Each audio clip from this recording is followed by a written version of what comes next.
2명을 살해했는데 또다시 2명을 살해할 의도를 품었다. 좀 이해가 되지 않고 이틀 만에 또 범행을 저지르려고 한 거잖아요. 단순히 원한 관계 때문만이었을까 이런 생각도 하고 사이코패스 검사들을 했다고 하는데 또 진단 결과가 사이코패스는 또 아니라고 하고 어떻게 설명해야 됩니까? 차 씨 같은 경우는 처음에 이제 자기가 이런 얘기를 먼저 했어요.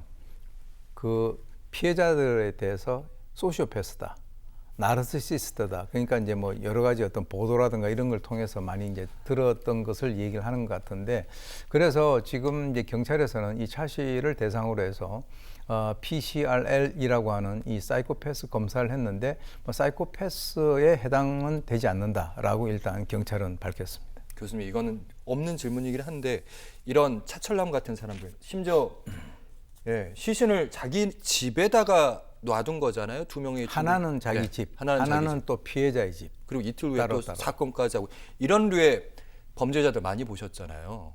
어떤 동기들을 가지고 있는 겁니까? 글쎄요, 이 사람 같은 경우는 뭐 지금 현재 본인의 진술에 의하면 금전을 자기가 회수를 받지 못해서 자기가 상당히 이용당했다. 그러니까 이제 이런 게 있잖아요. 좀 떨어져 있으면 모르겠는데 계속 붙어서 살면서 돈은 빌려줬는데 돈을 갖다가 갚지 않고 그쪽에서는 할 거 다 하고 있는 뭐 그런 상황에 대해서 만약에 이 사람의 말이 진실이라면 상당히 격분했을 가능성이 있습니다. 격분을 했다고 해서 그럴 수 있을까 이런 생각이 들어서 어쨌든 검찰에 이제 구속 송치됐다고 하는데 중국 국적의 제중국 동포 조선족이잖아요. 이 사람을 우리 법정에 세울 수 있는 겁니까? 결론적으로 우리 법정에 세울 수 있습니다. 기본 원칙에 의하면 우리 영토에서 죄를 범한 외국인에 대해서는 대한민국의 형법이라든가 특별법에 의해 이 내국인과 동일한 어떤 처벌을 할 수가 있게 되는데요. 특히 이제 이 외국인 같은 경우는 형 집행 종료, 즉 다시 말해서 처벌을 다 받고 난 이후에는 그 범죄 성격이라든가 중대성, 이 여러 가지 이런 것들을 고려해서 출입국 관리법에 의해서 강제 퇴거 명령을 내리거나 또는 입국 조치, 금지 조치를 갖다 결정하는 이런 과정은 있긴 있습니다만 기본적으로 우리 법정에 세울 수는 있습니다. 알겠습니다. 요즘에 사실 관련 뉴스, 사회 관련 범죄 관련 뉴스에 외국인 범죄들이 종종 심심찮게 등장을 해서 외국에서 일하러 온 사람들의 범죄율이 높은 거 아니냐 이런 얘기들도 많은데 꼭 그런 것만은 아니라면서요.